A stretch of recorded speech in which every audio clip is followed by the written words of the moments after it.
So now we're going to talk about the teaching, the learning of biology.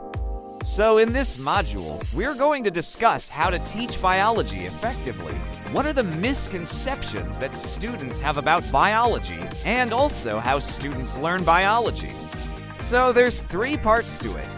And let's start with how do people learn biology? So people learn biology by understanding the facts. So for example, if I ask you, what is the capital of France? You will answer that it is Paris. If I ask you, what is the capital of Germany? You will say that it is Berlin. If I ask you, what is the capital of Italy? You will say that it is Rome. And similarly, in biology, if I ask you, what is the basic unit of life? You will say that it is a cell. If I ask you, what is the genetic material? You will say that it is DNA. If I ask you, what is the process by which plants make food? You will say that it is photosynthesis. And all these are examples of facts in biology. However, there is one problem. Rote learning of facts does not ensure understanding. So, for example, in a class, a teacher might teach a chapter on the cell. The students may reproduce all the information accurately, but when it comes to answering an essay-type question or answering an unexpected question, they may not be able to do well. So, for example, here is a question. Can viruses be considered as living organisms? Now, this question has nothing to do with the cell. But if your knowledge about the cell is not connected with your knowledge about viruses, then you will not be able to answer this question. So now, how do we make connections between different concepts in biology?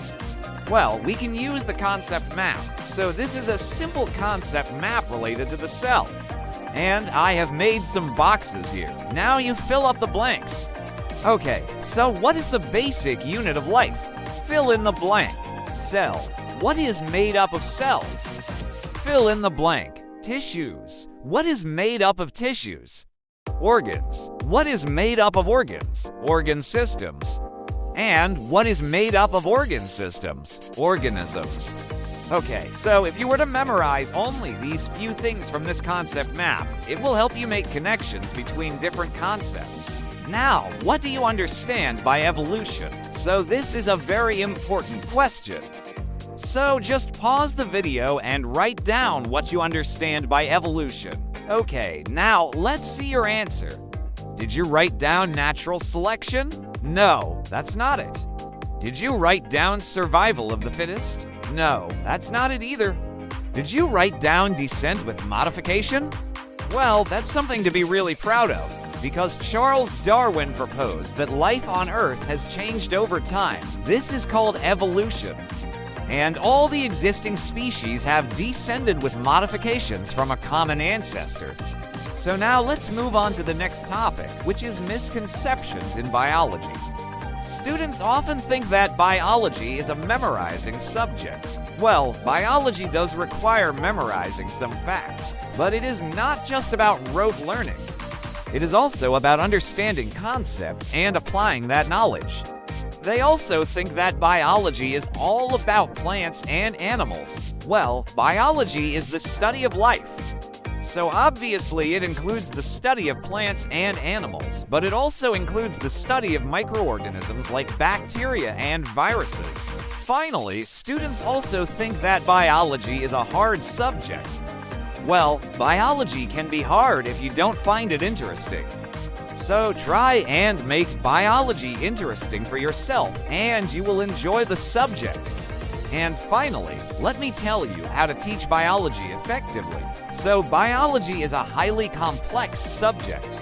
And in order to understand biology, students need prior knowledge of basic concepts. They also need a good foundation in other subjects like chemistry and physics.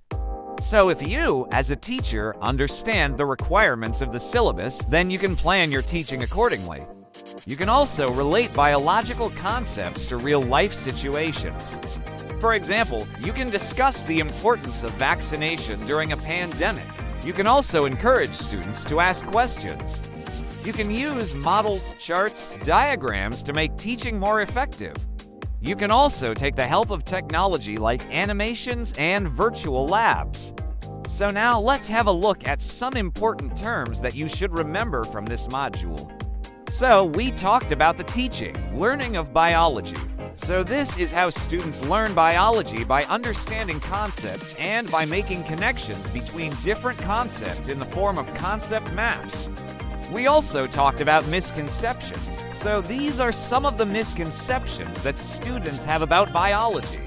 And finally, we talked about how to teach biology effectively.